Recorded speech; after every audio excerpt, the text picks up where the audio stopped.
What's up guys, it's Manga Time once again, and I told you I'd get a companion video out. And here it is. It's a bit late though, so I'm gonna have to talk a bit quieter. But yeah. So we had a really good chapter this week. Kangdu still alive, hopefully BG9 still alive. I would say he is by that panel. Because it's Vollständig coming out of like a smoky area with lots of destroyed buildings, so I'd say that is probably BG9. Plus it would kind of make storytelling sense for BG9 to be in the panel next to Kangdu, since they're both defeated about the same time.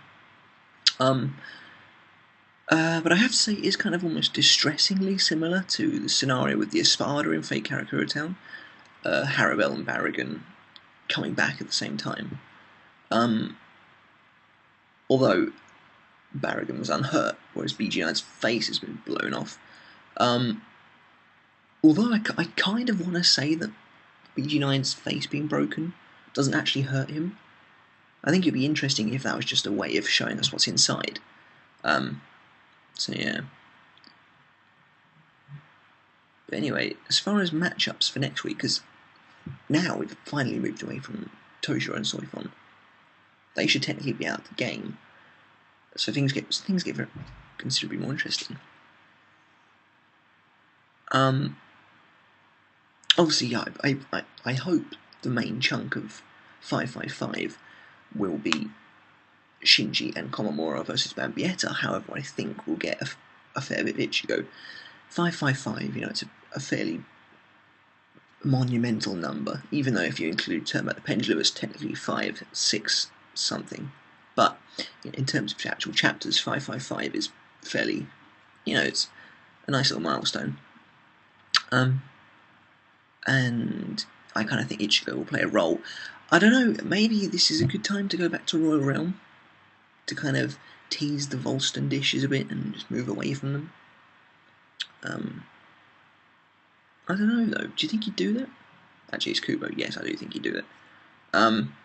I can kind of see, I don't know, I was actually kind of thinking the chapter might start with, these are my predictions now, I was kind of thinking the chapter might start with, you know, you get those obligatory kind of shots of BG9, Kangdu, and possibly Bambietta, and maybe some idea of who else is doing Vollständig, and just it's them with just light surrounding them, so like they haven't transformed yet, but they're in the process of doing so. Maybe he'll give us Bambietta's transformation, but I don't know, I can kind of see him swapping over to Ichigo and returning to Ichigo's training. If Ichigo finds out that Vandenreich have invaded again, he'll probably want to hurry up.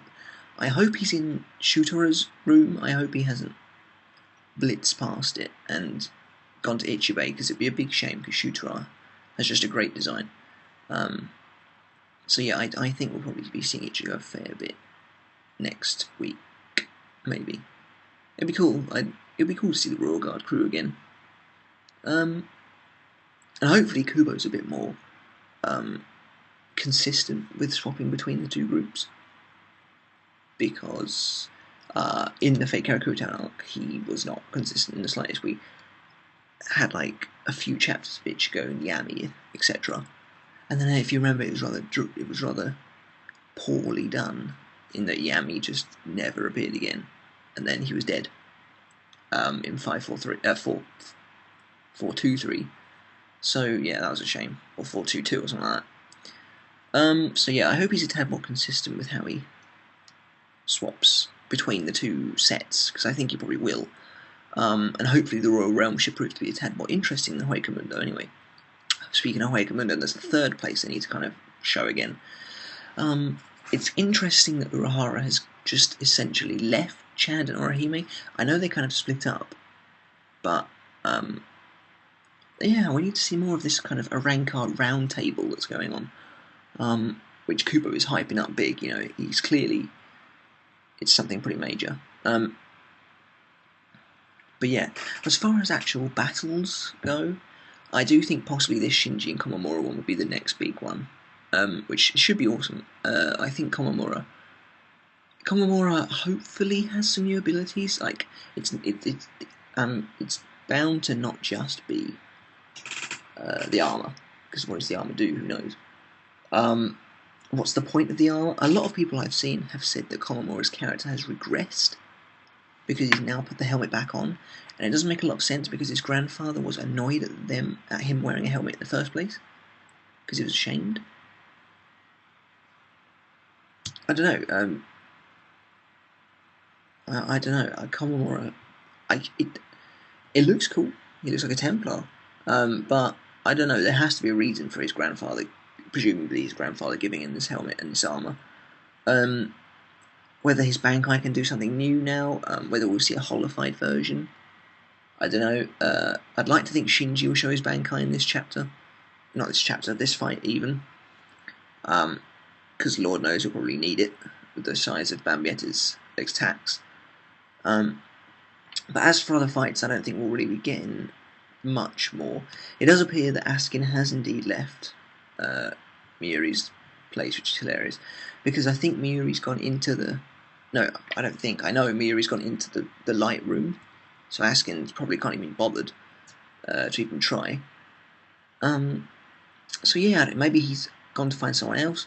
Clearly there's other fights going on, otherwise there wouldn't be 7 Vollständig dishes being activated. As for... because obviously Toshiro's not going to die, neither is Soifon.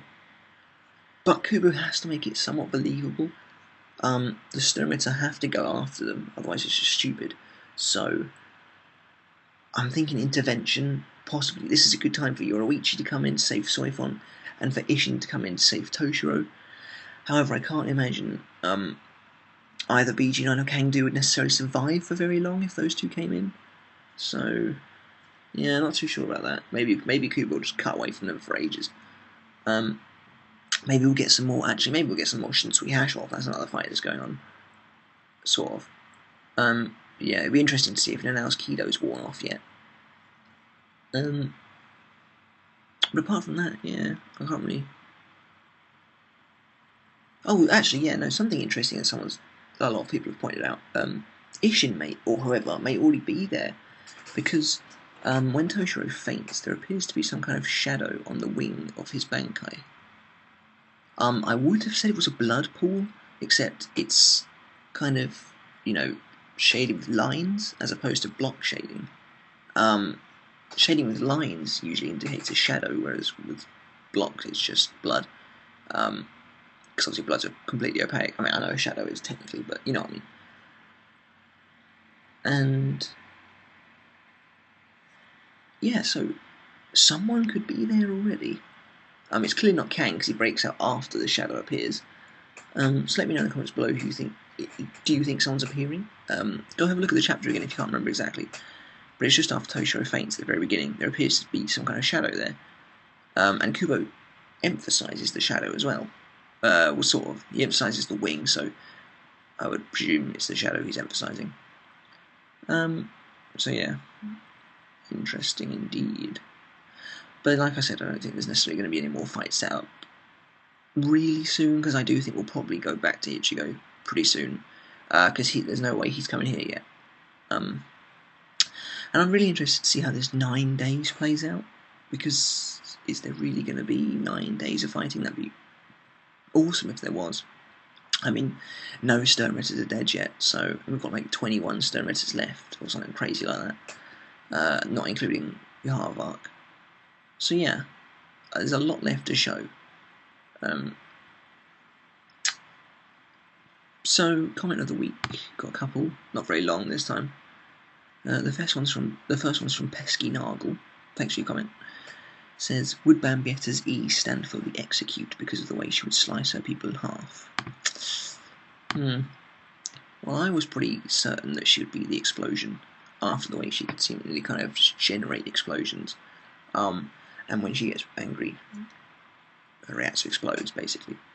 But I did bring up in my review that I found it pretty peculiar that she could kind of carve people away, almost with the explosion. Maybe not, maybe it's just how Kubo drew it. The whole cutting the dude in half, though, that's interesting as well. I think she'd probably be the execution if she was that free. I don't know, it's definitely a hard one to call.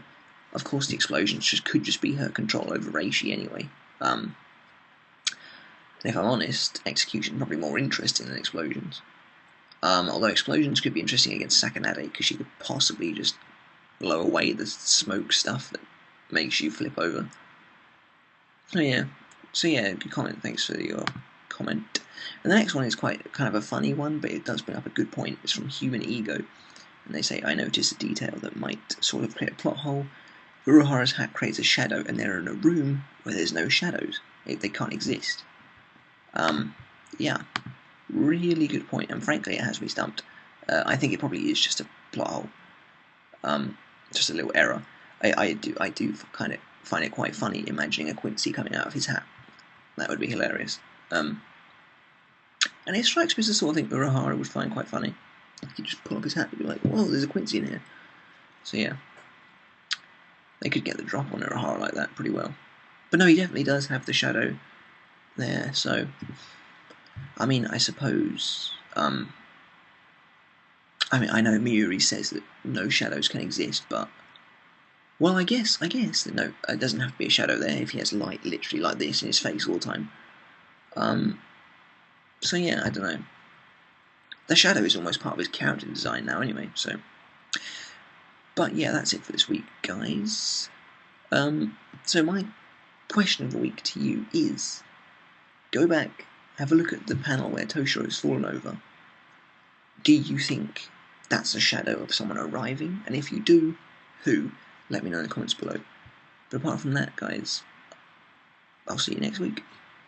See ya.